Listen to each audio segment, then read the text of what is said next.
Hey everybody, welcome to Always Bored, Never Boring. When I purchased HeroQuest, I came up with my own storage solution for housing everything in the original box. I did do a video on that and I will put a link to it in the video description below.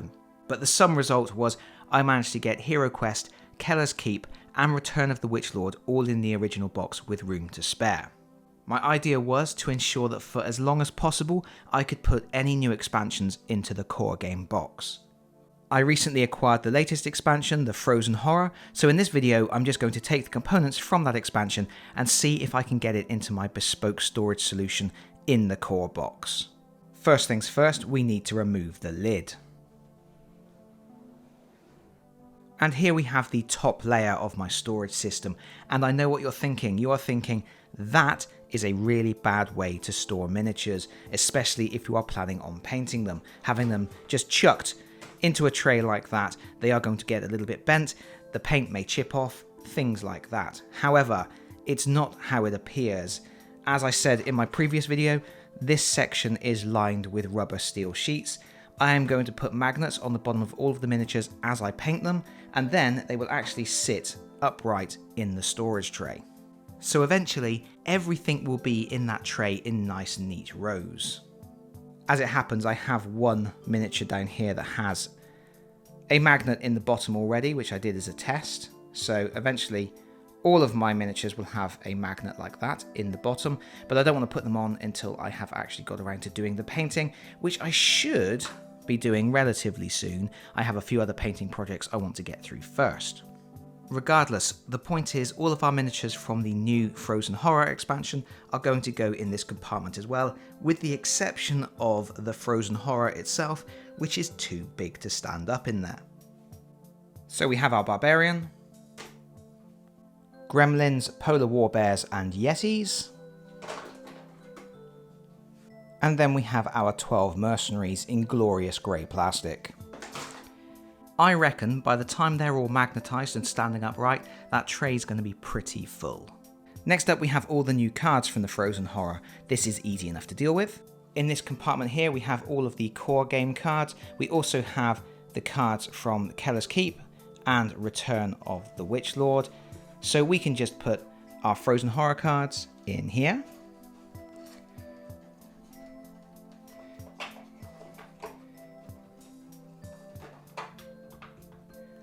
Like so. Next, if we remove the pencils and the pad from this top corner compartment here, we have a little container that has all of the tokens from the core game. We also have the dice set. So we have an additional dice set from the Frozen Horror. We can drop that in the bottom of this compartment as well.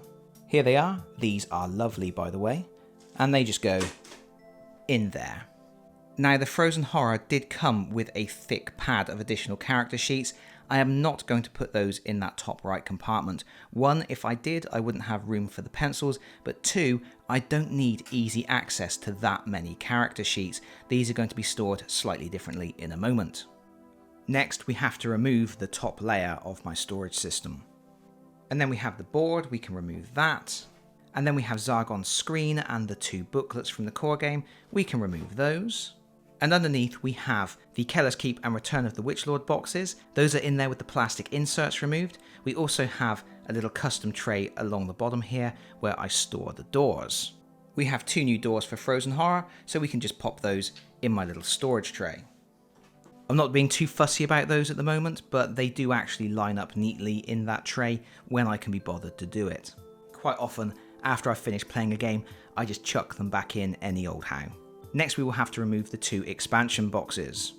First we have our Return of the Witchlord Quest Pack. If we take the lid off of this box, you will see inside we have got all of the paper and card components from the expansions. So we have baggies here, and in each baggie we have all of the components, all of the tokens and room overlays for one specific campaign expansion.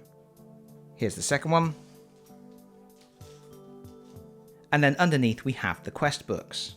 Here is my new Frozen Horror quest book. That just goes in the bottom of the box like so.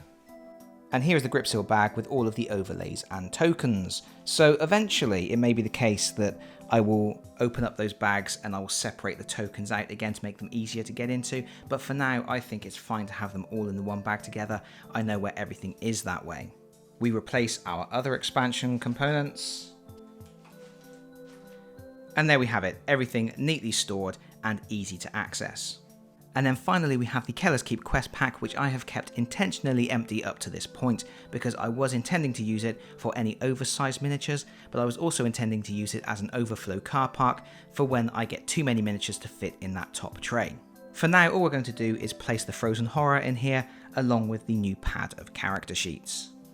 And now we can seal him in his icy tomb until my heroes are ready to deal with him another time.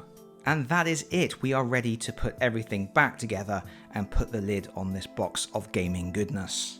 And that's pretty much it, but there are a few things to say about this storage solution.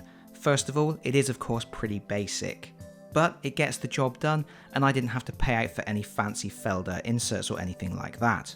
Secondly, I did of course have to remove all of the vacuum formed plastic inserts from the game boxes. Most people would chuck those away. I don't. I actually have a huge crate up in the attic where I store any inserts that I remove from game boxes. I do that just in case there's ever a need to return a game to its original condition, just in case I choose to sell it, for example. Finally, it is worth noting this system is not going to last forever.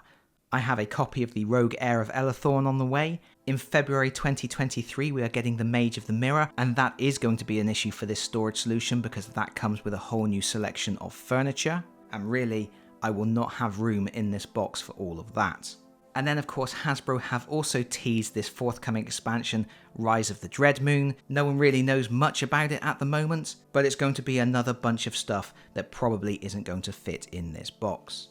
At the moment, I think my plan will be to take the large expansion boxes like the Frozen Horror and Mage of the Mirror, remove the inserts from those, convert those into storage solutions so that they will safely hold all of the miniatures and things for the individual expansions, and then I will just have to find space on my shelf for each expansion box. That is an issue for future me to deal with. For now, everything is in this one box. Everything is right where I need it to be, so I can pick this box up, carry it around to a friend's house, or just chuck it on the table and start having adventures. I have no idea if anybody will have found this video interesting in the slightest, but I hope you have. If you have enjoyed it, please consider pressing the like button. If you really enjoyed it, please consider subscribing if you don't already do so, and hopefully I will see you all again very soon. Bye bye everyone. Bye bye.